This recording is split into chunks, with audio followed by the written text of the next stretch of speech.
Coming up on Mountain News this morning, Kentucky's House Majority Floor Leader is battling a serious infection and is still in ICU at a Louisville hospital.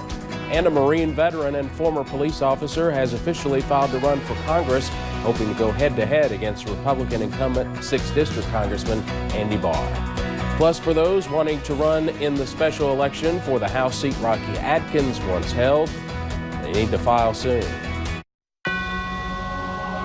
Dedicated to Eastern and Southern Kentucky, this is WYMT Mountain News This Morning.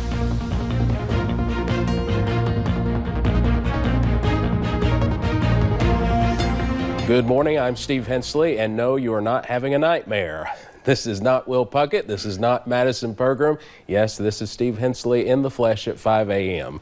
And we want to welcome you to Mountain News this morning. Let's check in with Brandon Robinson for a look at your forecast. Brandon, Madison's sick, and yes. Will's out of town getting ready to go cover the Belk Bowl. So had a lot of sickness in the newsroom. So yes, here we are. And you're still recovering. I'm still not completely over from the crud either. But, exactly. At least it's Friday, right? So far, I'm okay. So we're going to try to hold on here. But Steve, welcome to AM News. Been a while. Let's take a look at your forecast as we head out this morning.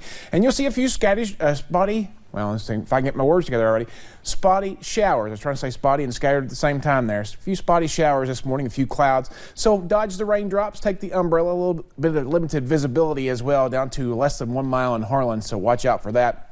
39 in Harlan to 59 in Moorhead. That's the range this morning. A lot of warmer temperatures on those ridges. Your outdoor forecast again. Stray showers possible throughout the day. Temperatures top out in the upper 50s. They'll start to drop a little bit and then stabilize heading into the afternoon. We'll talk more about the extended forecast here in just a little bit. All right. Thank you, Brandon.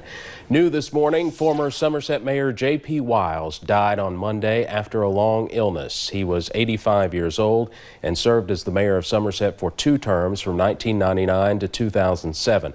When reflecting on his time as mayor, Wiles often said Summer Splash Water Park and a redesigned Monticello Street were 2 of the projects he was most proud of.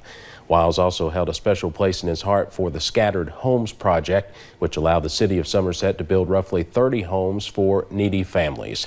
Wiles' funeral arrangements are being handled by the Lake Cumberland Funeral Home. We will post those on our website when they are announced. A big loss in the bourbon community. Four Roses says brand ambassador Al Young died on Christmas with family by his side. Young is remembered as a walking, talking bourbon encyclopedia. He was with Four Roses for 52 years and is a member of the Kentucky Bourbon Hall of Fame. Funeral arrangements are still being made. Kentucky's House Majority Floor Leader is battling a serious infection and is still in ICU at a Louisville hospital. The family of John Bam Carney says he's been in ICU since Monday and has already undergone 2 surgeries. Family members say the Taylor County Republican had a severe case of pancreatitis. News of his health has led to an outpouring of support from fellow lawmakers on both sides of the aisle. In a statement, House Democrats say, quote, while the legislative process may be at times contentious, we are all one big family that stands together in times of personal difficulties for our fellow members.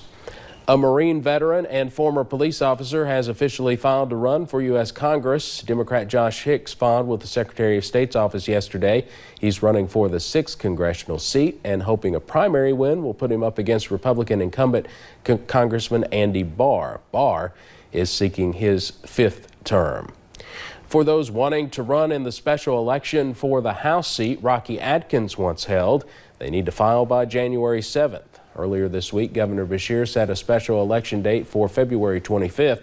The 99th district includes parts of Elliott, Lewis, and Rowan counties. The former minority floor leader joined the Beshear administration, leaving that seat vacant.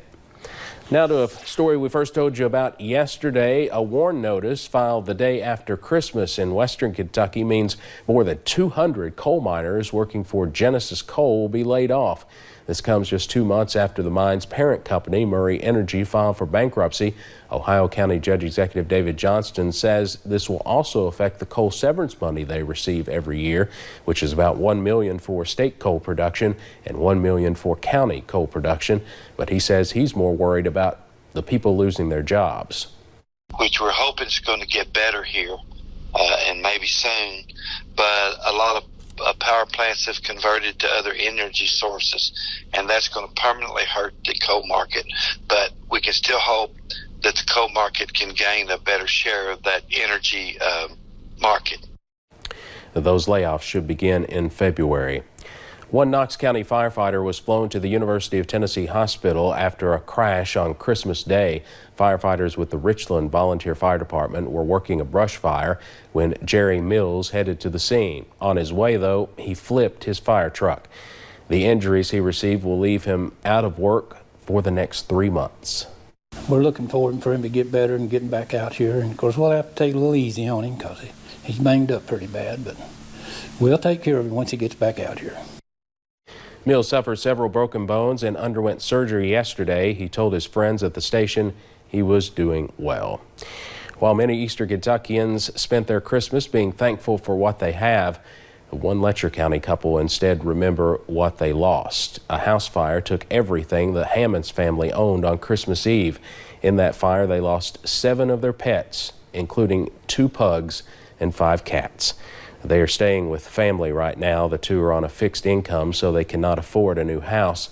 Officials do not know what caused the fire, but the couple says that ever since it happened, they've been trying to figure out what to do next. All my medications and things like that, trying to get all that sorted. Insurance cards resent because they were in the house. You know, all that stuff, just all the aftermath of trying to get stuff back at least somewhat sorted. The Red Cross is also accepting donations for the family. We have the contact information for them on WYMT.com. Well, thanks for getting your day started with us here on Mountain News this morning. Christmas is over, and it's almost time to take down those Christmas trees. For folks with natural trees, we'll tell you how to put them to good use straight ahead. We're heading into the last weekend of the year. What's it looking like weather-wise? I'll have the answer in about 3 minutes.